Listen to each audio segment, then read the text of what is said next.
And we've got Coach Fischer joining us right now on our Sdcu fan hotline here with Ben and Woods on 97.3 The Fan. Coach, it's always good to hear you. Good morning to you.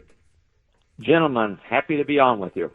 Thank you, sir. I joke, but you must be proud as punch about Dutch and what the team is doing this year, Coach. I absolutely am. This is a special team led by a terrific basketball coach who is doing the kind of job that I knew that he would, and doing it in a fashion that I think anybody that watches has to appreciate. They are a really, really good team led by a terrific coach. Coach, we talked earlier in the season. Everyone was excited about the Aztec season because you got these transfers coming in. And you got guys rounding into form. Ted Leitner was a guy we had on the air, and Teddy said, after the first practice, I went outside, and he goes, and I never do this. I tweeted, hey, this team is going to be special. You're obviously around the program a ton, Coach.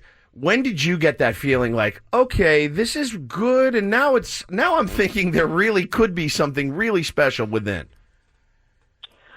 Well, I'm going to kind of piggyback what Ted said.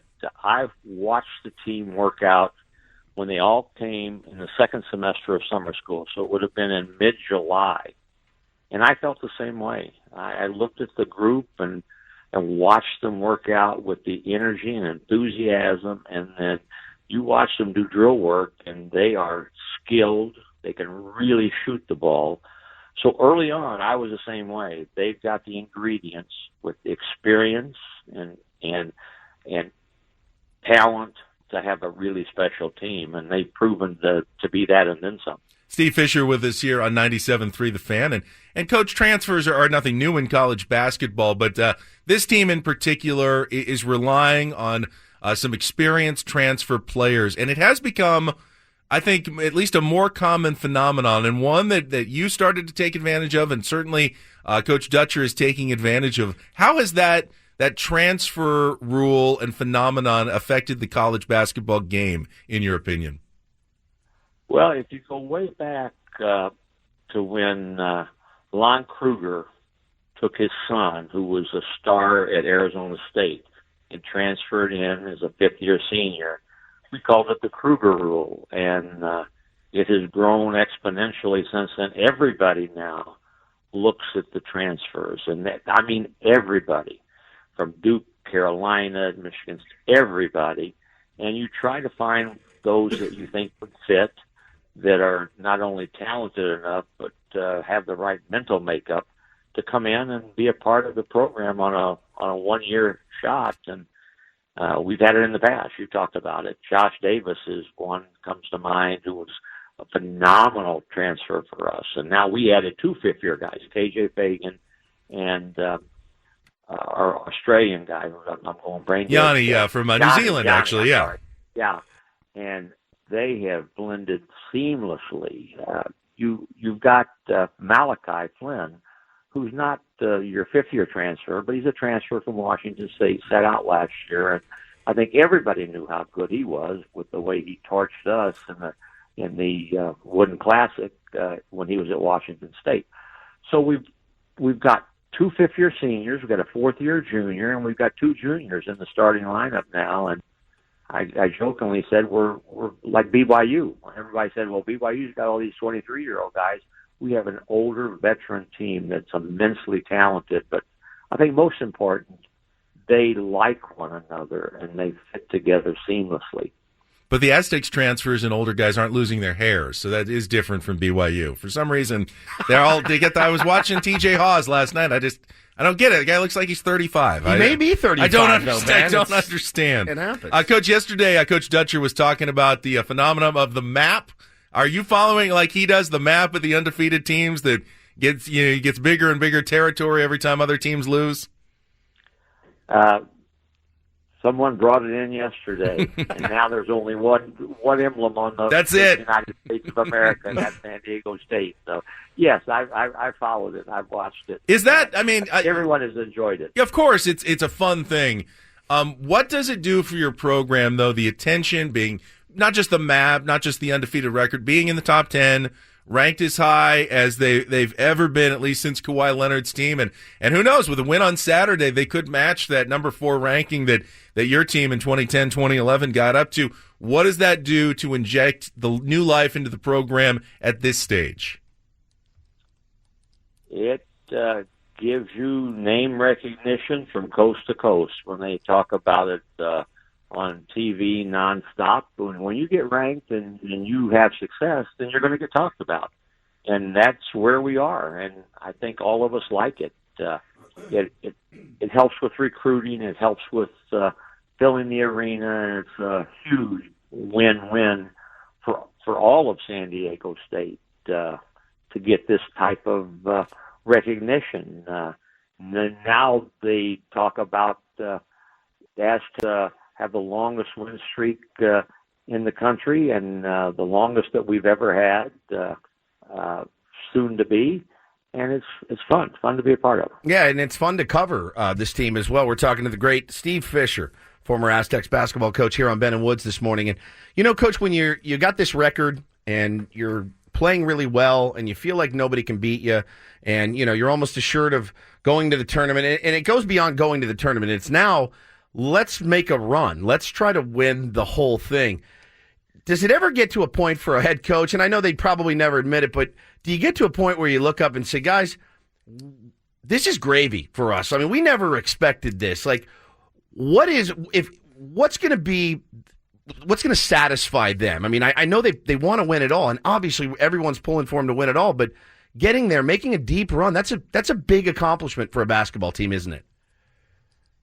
There's no question, and probably, unfortunately, way too many teams are judged by what they do in 3 weeks in March, early April with the NCAA tournament. That's a great point. We are unlike the NBA. If we played 4 out of 7, then usually the best teams would move forward and win. In one and done scenarios, you can be the best team and you can get eliminated in whether it be the first round or the third round. It happens. It happens all the time. It will happen this year. Hopefully it won't happen to the Aztecs. We're going to be in the tournament. We're going to be a high rank in the tournament.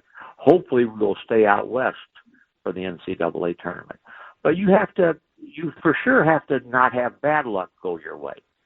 This is a team not unlike our 2011 team, and really the Xavier Thames team. We were good enough to win a national championship. We got to the Sweet 16 twice, but we came off the rails. We had a bit of bad luck against Connecticut, a team that we're better. I think we were better than, who went on to win the national championship. Yep. So it's nice to be able to say we are in a group of, I think realistically, 10, 11 schools that I do think could win the national championship. And it's neat to be able to say that. We have a program, and that's kind of what we've preached for 20 years. Coach, speaking of that 2011 team, the school announced this week that on February 1st, Kawhi Leonard is going to come back, and his jersey is going to go up into the rafters at Viejas Arena. What is that night going to mean to you, to have Kawhi back in the building in front of all the fans and knowing how important he's been in the process of building this program? I will be like 12,014 in the building. I will have great pride in the fact that Kawhi's coming home. We're going to honor him with retiring his jersey. And you said that he's had monumental effect on our basketball program, and it continues to be with the phenomenal success that he's had as an NBA player. It has an effect on San Diego State basketball and our recruiting because he's one of ours. He's an Aztec. He came here when he could have gone anywhere in the country because he felt like this was the best program for him. He trusted us, and it paid dividends for everyone. When you see Malachi Flynn, what he's doing this year, I don't want to say he's the best player San Diego State has had since Kawhi, because there's been a number of tremendous players that, of course, have come through the program. But he was just named a midseason second-team All-American. He's on the Wooden Award watch list. he doesn't necessarily put up gaudy numbers that just make your jaw drop. You're not seeing 30 points a game. He's not putting up a double-double every game. What is it, though, that makes him so special, in your opinion, Coach? Malachi is good. He knows he's good. Everyone in the building looks at him and watches the way he warms up, the confidence that he has without saying a word, and it rubs off. It's infectious. He's one of those players a terrific player who never worries about the last play, never fears success or failure. If he misses 3 in a row, shoots an air ball, that next shot he hunts and he's looking for because he knows he's going to make it. And Dutch and I talked. He's got a swagger about him the right way that lets everybody know, here we go. I think I'm better than you are, and I think our team is better than yours. And he's a special player. He's really, really good. Again, he's the guy who used to sit next to Brian Dutcher on the bench at San Diego State. How quickly they forget. And had some other, I think, accomplishments in his career as well. But, Coach, we always appreciate your time and enjoying this season tremendously, as I know you are. Thanks for joining us.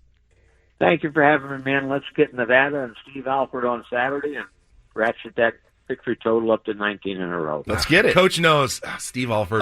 Ben's his kryptonite. One of my nemesis in sports. Just for some reason, can't stand that guy. Patrick Reed. Can't stand that. Steve Patrick Alford. Reed, Steve Alford.